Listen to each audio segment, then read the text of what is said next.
खेसारी जी, मनोज तिवारी ने कहा है कि रितेश पांडे जो है जनसुराज को छोड़ दिए हैं, वो अब बीजेपी में कभी भी आ सकते हैं। खेसारी लाल भी बीजेपी ज्वाइन करेंगे। मैं कहीं नहीं जा रहा हूँ, मैं एक कलाकार हूँ और मुझे कलाकारी रहने दीजिए। हमारे बस का मुझे नहीं लगता राजनीति है, क्योंकि राजनीति में आपको झूठ बोलना पड़ता है और हम सच बोलने वाले लोग हैं, और सच बोल के आप राजनीति कभी नहीं कर सकते हो। इसीलिए मुझे कहीं नहीं जाना है। मैं जहाँ हूँ, लड़ना था, एक बार वो सिचुएशन ही ऐसा हुआ, मैं लड़ लिया, मैं देख लिया कि सच्चाई यहाँ नहीं चल सकती। तो मैं एक कलाकार बहुत खुश हूँ और मुझे कलाकारी रहने दीजिए। मुझे अभी तो बिल्कुल मैं कुछ नहीं सोच रहा हूँ, मुझे बस संगीत से मतलब है और संगीत ही मेरी जीवन है। बेटियों के लिए लगातार आवाज आप बुलंद करते रहे, 11 लड़कियों की शादी में भी आप शामिल हुए। अभी वर्तमान में एक बेटी जो है अपनी जिंदगी की लड़ाई लड़ रही है। ज्योति सी कह रही है कि 10 करोड़ रुपया दे मुझे जीवन यापन करने के लिए। क्या कहिएगा एक बेटी का दर्द? देखिए, मैं पहले कुछ बोल गया था और उस बातों को लेके बहुत ज्यादा ट्रोल हुआ फालतू में मेरे मतलब के। अभी उनका पारिवारिक मामला है और मैं कुछ भी बोलूंगा, एक बेटी मेरे मुझे बेटी है तो उस दर्द के हिसाब से मैं कुछ बोल जाता था, लेकिन मुझे नहीं लगता कि मुझे बोलना चाहिए, क्योंकि बोलने के बाद फालतू के सवाल मेरे ऊपर खड़े हो जाते हैं कि मैं पारिवारिक मुद्दों में उलझता हूँ। अब ये तो सरकार का विषय है, कोर्ट का विषय है, और ये जिनका विषय है ये उनको ही निपटाना चाहिए। अब वो कितना देंगे, वो कितना लेंगी, कोर्ट कितना तय करेगा, ये तो उनका अपना विषय है। मुझे नहीं लगता कि मुझे उस विषय पे बोलना चाहिए, क्योंकि मैं एक नागरिक होने के नाते कई बार बोल चुका हूँ और उस बोलने का नतीजा भी पा चुका हूँ कि मुझे अभद्र टिप्पणियां कही जाती है, बहुत सारी चीजें मुझे ट्रोल किए जाते हैं। तो मुझे नहीं लगता कि मुझे बोलना चाहिए इस विषय पे, ये उनका अपना मैटर है, वो सुलझ लेंगे। पवन सिंह ने कहा एक कार्यक्रम के दौरान कि वैभव सूर्यवंशी भोजपुरी गाना बजाया तो पवन सिंह का गाना बजाया। लोग झूठे का अपने गाने का वाहवाही लूटते, लेकिन पवन सिंह का गाना बजा, वो भी वैभव सूर्यवंशी ने बजवाया। अरे तो वैभव सूर्यवंशी हम सबका गौरव है, और भोजपुरी उनका बजे मेरा बजे बात विषय नहीं, बद तो भोजपुरी ही रहा है ना। और वो भोजपुरी का नाम रोशन कर रहे हैं, वो हो चाहे हमारे ईशांत किशन जी हो, चाहे हमारे धोनी जी हो, चाहे मुकेश जी हो, चाहे जितने भी क्रिकेटर हमारे बिहारी और झारखंड के हैं, हम सबके लिए गौरव है। और हम चाहते हैं कि वो उन्हीं के गाना बजाएं। अब उनका गाना धरती पे बज रहा है, मेरा तो चांद पे बज रहा है, तो मैं क्या करूं। तो सही बात।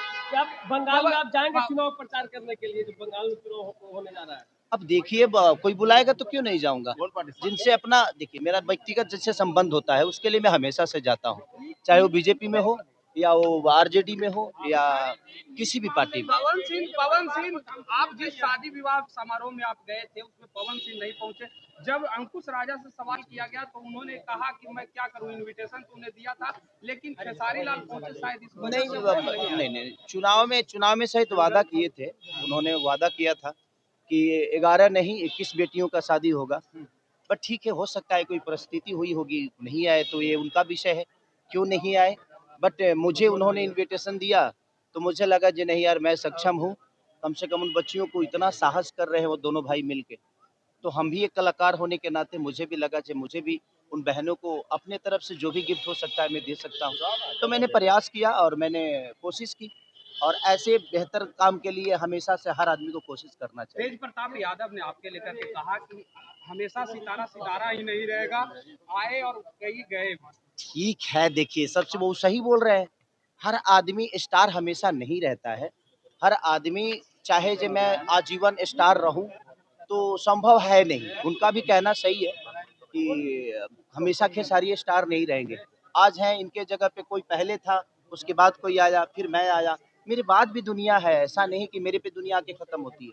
तो दुनिया है और आना जाना लगा रहता है, और यही प्रकृति का खेला है कि दिन है तो रात होगी और रात है तो दिन होगा।